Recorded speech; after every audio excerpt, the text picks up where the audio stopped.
Hi guys, I'm going to show you how to make some pendants that I actually posted in the community section on YouTube a few weeks ago. It's been a nightmare, guys. I know when I posted my video last week that you all told me the volume sounded good, and I think the volume itself was okay, but I wasn't happy with the sound quality. I tried 3 different sets of headphones and I couldn't get it any better. Anyway, we figured it was my phone that had turned junk. So I've got a new phone to record from and some new headphones. So fingers crossed, it'll be good this time. All right then, so what you're going to need for today is some translucent clay. And I've roughly rolled out 4 equalish pieces of Cernit translucent here. Probably about equivalent to 1 section from a 2-ounce block, let's put it that way. And then I've rolled out 8 more squares of translucent, and these are rolled out onto a number 4, 0 being the thickest setting on my Atlas 150. And I've also rolled out a little strip of clay onto a number 7, and I've just painted it over with black alcohol ink, and that's for down the road. But I did that because I want it to dry. So for these ones, oh, but before I do that, let's tell you the other things you're going to need. Copper leaf and alcohol inks. I've already told you about the black. And I'm going to be using Cernit alcohol ink in fire red,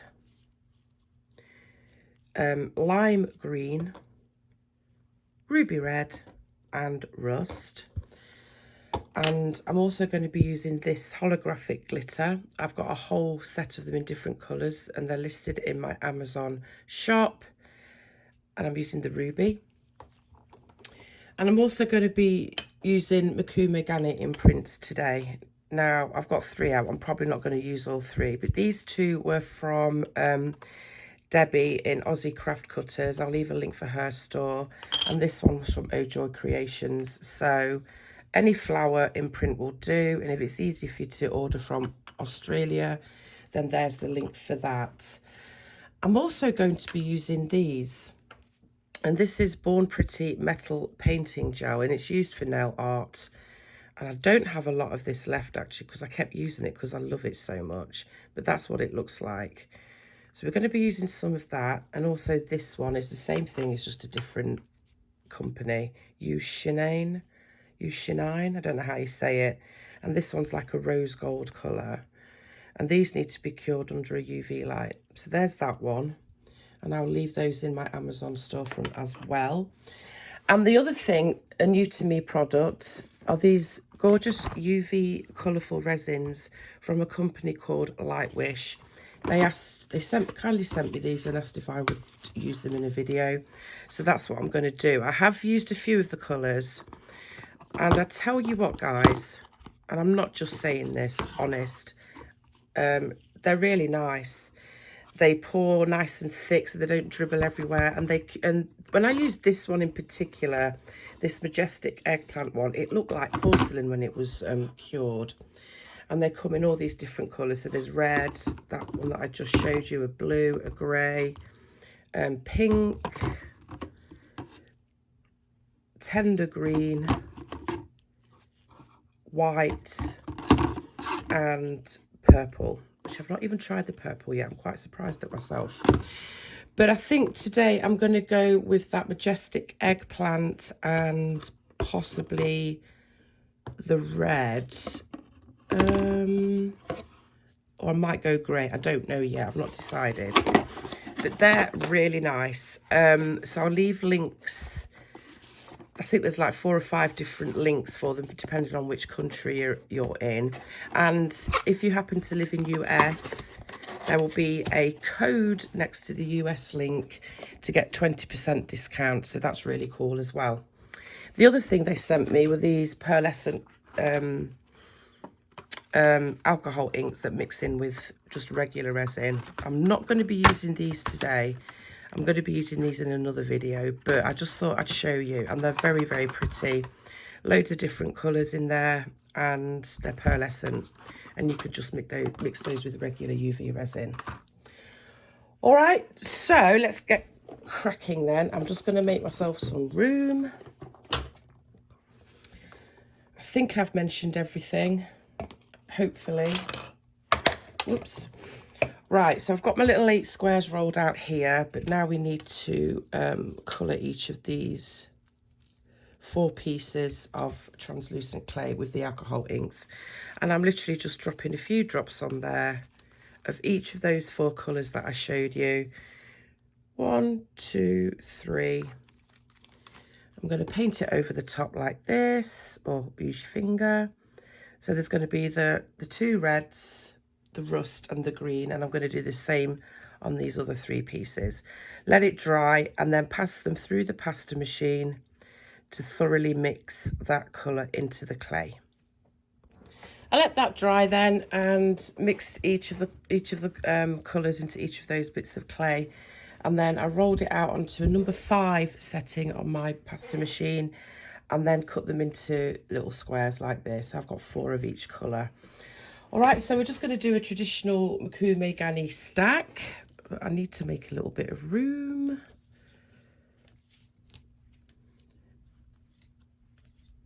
So in no particular order, I'm not being specific about which order you need to stack them in, but let's just go with this to start with.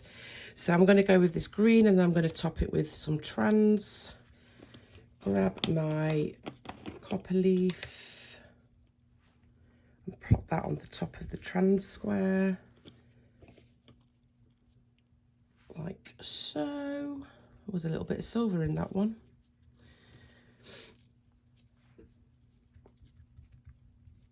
Okay, and then, oh, I did forget something, guys. I forgot the liquid clay again.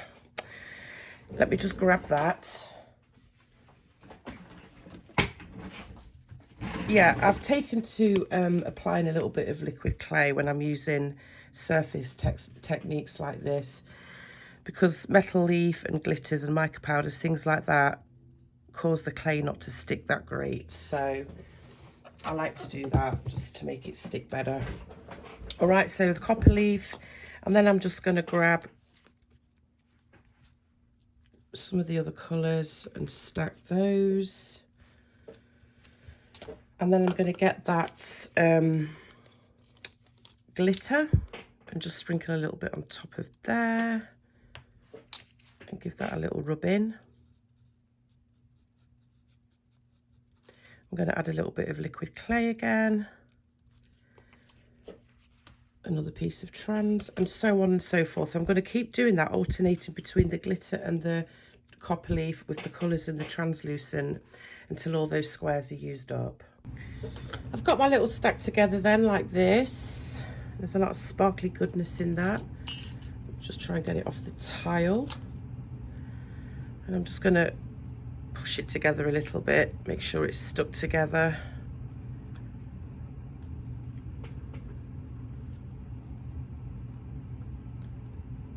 It can get a bit slippy with the liquid clay on it, but just work with it. And then I'm going to roll it out to the thickness of my imprint. So you're going to need to roll it out the same thickness as this. You don't want it any thicker than that because you need to get an impression as down to the bottom as you can.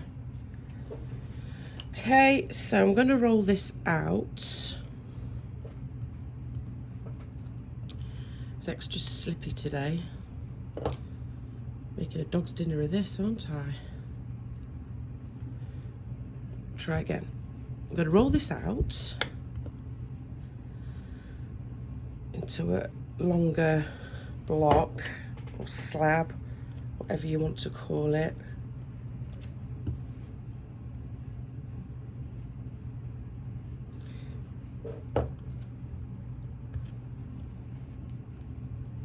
Like so. I'm just going to see how I'm doing for thickness, and I think that's probably close.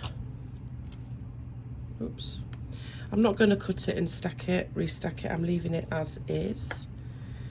Just make sure it's stuck to my tile nicely. Okay. And then I'm going to get that black piece that I told you about, the translucent with the black alcohol ink on it, and place that on top of that, like so. Right.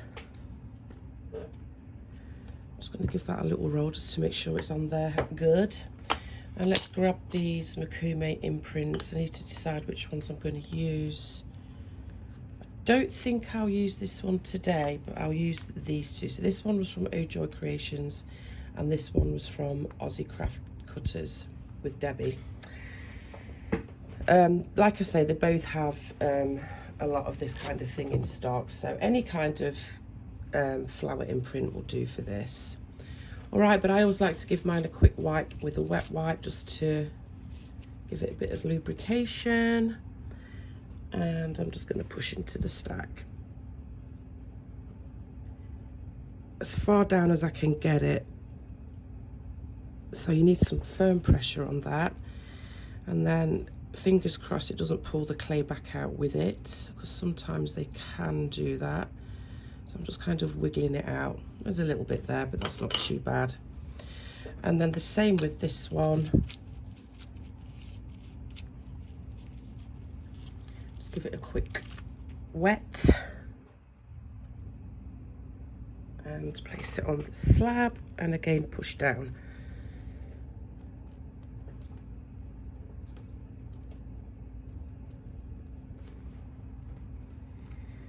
Okay, that one came out nice and clean.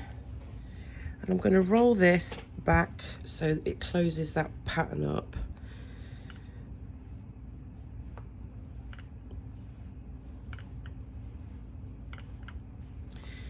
And when I did this the other day, this is actually the third time of me trying to do this video, and every single time either the volume didn't work, the quality of sound was bad, and the one that I did yesterday, which was going okay until I screwed it up. It's like, oh my gosh. So yeah, this is number 3 or number 4, I can't remember, 3 or 4th try at this. So I'm hoping that's closed back up together nicely, because that was the mistake I made yesterday. I didn't close it back up enough and my pieces just disintegrated on me. Anyway, I've rolled out some more translucent here for the backing, and I've rolled this on my thickest setting on the pasta machine. I'm going to take a flexible blade now, and I'm going to, hopefully, fingers crossed, try and get a nice thinnish slice from this flower. Please work, because this is where I screwed up badly yesterday. And that's that one. So that one's come out pretty nice. I'm just going to do 2 pendants, guys. So I'm not going to use this whole slab, but just so you can see how I made them. And I'll also show you some of the other pieces that I made doing this. So again, I'm just going to try and get a nice flower from this. And there's that one. All right, so there's still some left, obviously. Could probably get a few more slices from that. And if you can't get that many pieces out of it, chippy choppy. It's mostly translucent, so what I tend to do when it's a mix of colours like that is just roll it all through the pasta machine and make it one colour. And then do a chippy choppy with it or something. But I could probably get another, at least one more slice from each flower on that. All right, so I've got my little pieces here. Oh, I didn't grab my cutters, did I? I think I'm going to go with this heart one and this round one. And both of these are from Oh Joy Creations. All right. Okay, let's go with this one then.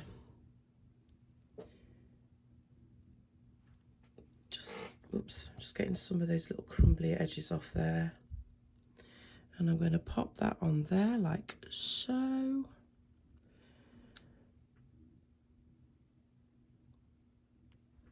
Yep, and I'm going to give it a jolly good burnish with this Still soap, which is listed in my Amazon shop. And I'm just going to burnish that flush onto the backing clay.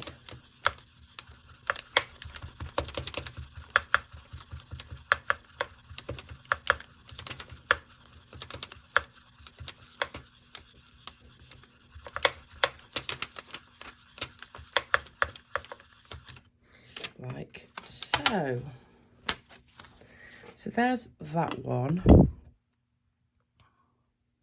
Just make sure I've got enough room to do this. Enough clay, I mean. That looks okay. So that's that one. And then this one.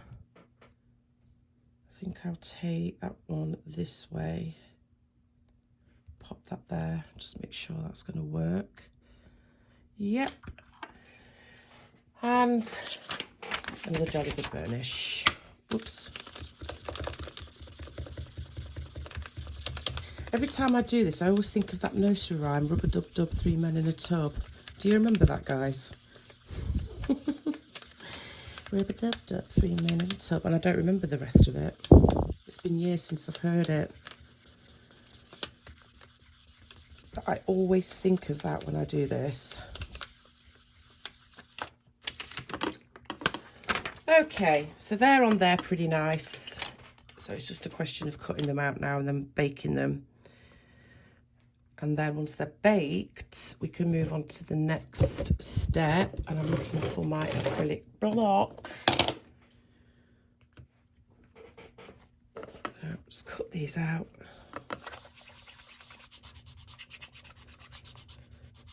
Give it a little wiggle.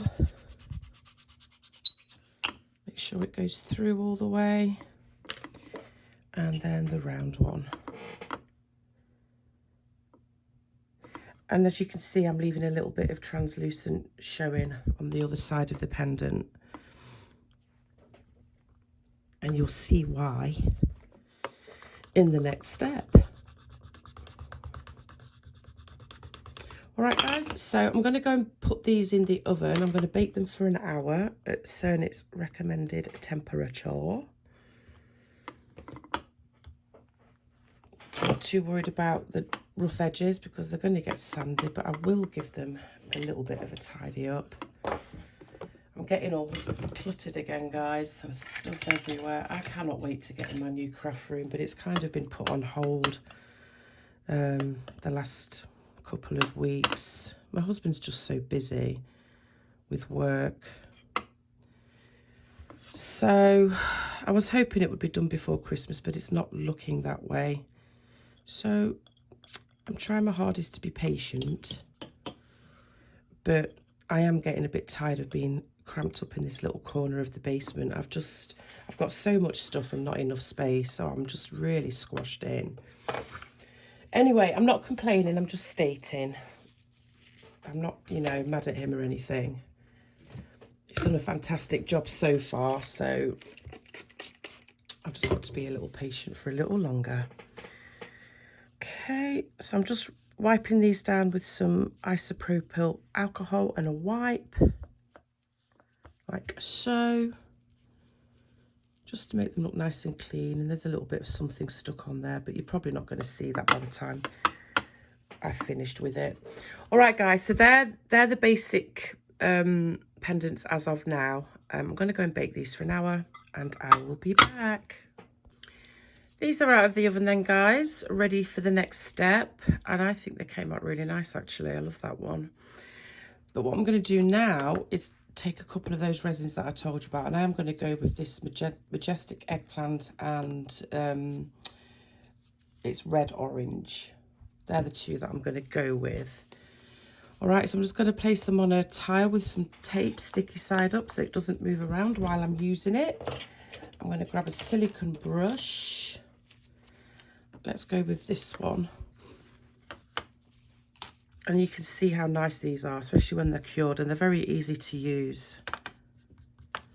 So I'm just going to put it on the translucent side and follow the line of the imprint around, like so.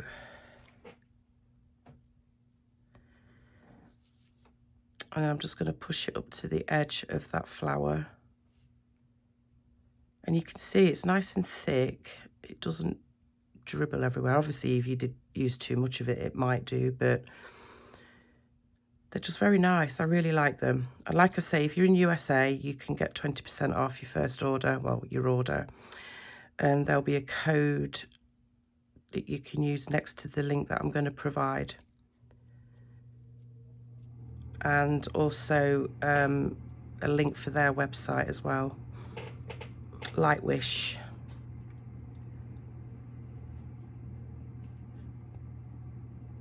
Okay, so I'm just going quite slow with this because I want to make it really nice and neat, and there will be some bubbles, that's normal.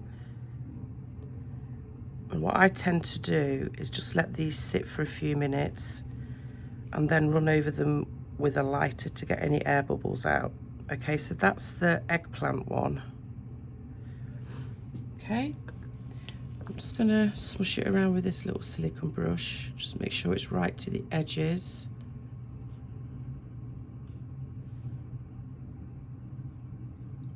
All right, so there's that one. Let's try this red one, red orange. Same thing on this side of the pendant.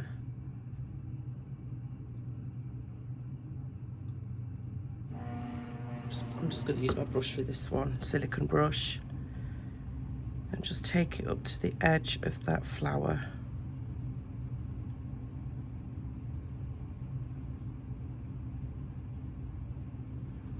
Like so.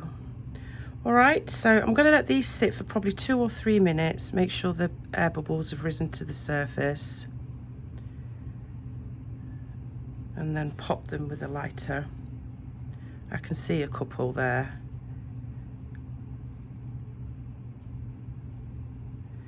But that's that resin, and I absolutely love it.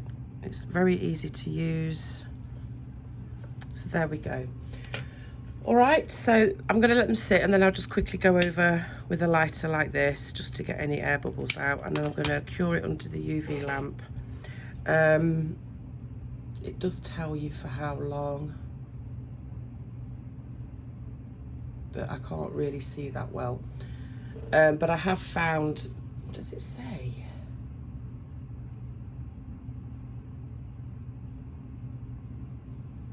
"240 seconds. I always leave my my resin under the UV lamp for longer than it says on the bottle. I just rather be safer than sorry, because I always feel that it takes a little bit longer, but you'll just need to see how your UV lamp works and how long it takes to cure. So like I said, I'm going to leave these for a few minutes, pop the bubbles, cure them under the lamp, and I'll be back for the next step. I let these cure for about 5 minutes. I do have a little bit of a dribble there, but I'll just be able to remove that with some scissors or something. So if that happens, you can just cut it away and then give the edge a little bit of a sand. But look at that. I love that. It's like ceramic, porcelain or something. It's gorgeous. So glossy and smooth looking as well. All right, so the next step then, I told you about these metal painting gels. I'm not going to use the Born Pretty one because I don't think I've got enough left to do the pendant, but that's what it looks like, and it does the exact same thing as the one that I am going to use. So I'll list them both. Obviously this one's silver, and I will show you some other ones that I made using the silver one, but for today I'm going to be using this one. Okay, so I'm just going to get a needle tool like this, and I'm covering myself up, guys. Let me just show you. I resined myself, and it's pretty bad on my arm right now, and I've got a patch of it on my hand here, which is healing up now. But yeah, I don't even know how I did it, guys. I must have got some on my table and put my arm in it, I don't know. So that's why I'm wearing long sleeves. Normally I don't, because I can't stand wearing long sleeves, especially when I'm doing something like this, but I've got to try and protect that a little bit. All right, so let's go with this top one first, and all you're going to do is just give it a quick mix.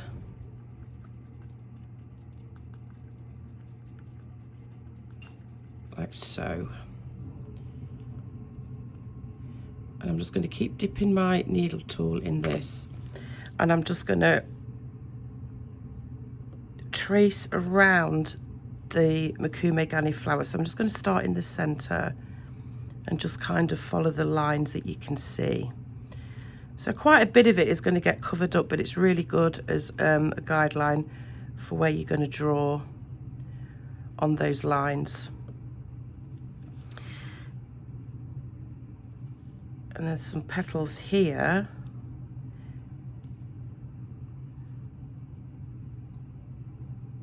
So I'm just drawing around that. But what I also want to do is extend those petals onto the other side of the pendant, onto the translucent side that I've already resined.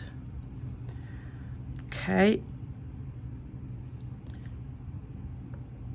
Takes a little bit of practice, so just take your time with it, nice and slow, and just kind of drag it around into the petal shape. So I went a little bit thick there, but that's okay. All right, so I'm going to take this next bit here and I'm going to bring this over to here. So it's however you want to do it, what kind of petal shapes you want to draw. You could do more rounded ones if you wanted. But this mokume really does give you a nice little guideline. So like I say, any flower mokume imprint would work with this. All right, so I'll just do this one. I'm not going to show you the other one. I'm doing the exact same thing. It's a bit of a different flower, so it's going to look a little bit different in terms of how I draw the lines, what shape they're going to be, but I'm doing the exact same thing on both pendants. So I'm just got a little bit there, a little bit here. And I'm going to turn it this way and start dragging some more out over here. Like so. And I find this really relaxing as well, just doodling away. Sometimes it's a bit awkward for it to get onto the pendant itself. You have to kind of give it a little bit of a tap. But then once it's on, you can just very easily drag it around. So yeah, I'm loving this, and somebody recommended it to me. I think it was June. Thanks, June. Nice idea. And the other thing that I like about this, when you do stuff like this with resin, it tends to flatten out a little bit when it's cured, whereas this stays kind of more raised, which I really like. So I do recommend these, and they're fun, and it makes your pendants look extra pretty. All right, so I think that's all I'm going to do on that one. So that's what that looks like. Obviously it needs to go under the UV lamp. I'm going to go and do this one as well, cure them, and then what I'm going to do is add a top coat of regular resin on the top, and I'll be back to show you the final pieces and some more pieces that I made. I just thought I'd quickly show you guys what it looks like before I put another coat of resin on the top. So that's what it looks like, but I want to put another coat on top because I want the mokume underneath to like shine, you know, become a bit shinier. But that's what it looks like. Now, I'm not 100% sure whether you have to seal this or not. It doesn't actually say on the bottle or anything. I'm assuming you wouldn't have to because you've cured it under a UV lamp, but I don't know, guys. So I'm going to do a top coat of the regular resin and I'm going to cure it, and I'll be back. All right, guys, they're finished, apart from I haven't done the backs yet and I haven't put anything on them to dress them, but I'll show you the other ones that I've made. So there's the heart one that I did. I absolutely love it, and I really love that coloured resin. So there's that one, and there's the round one. And what I did was I did have a little bit of silver left, so I did some silver, and then I gradually went into that rose gold that you can see there. So there's that one. And these are the ones that I posted in the community section on YouTube, and these are finished, resined and glittered on the back, and I have a video on how I do that. I'll leave a link in the description. And this one I just did like a little wire wrap, added a bead and then looped it over at the top to put a chain through. And then this is just a jump ring with this little sparkly heart thing hanging from it. These are linked in my Amazon storefront. But there's that one. I didn't use any of the coloured resin on these. I didn't have it at that time. But there you go. So similar, but not exactly, because I used a little bit of coloured resin on there. So there's that one. And then I did the same thing. I did a little dangly heart on this one, and then just a pinch bail. And that's using the silver. So silver and the rose gold. All right, guys, that's all for today. I hope you enjoyed that. Thanks for watching, and I'll catch you later.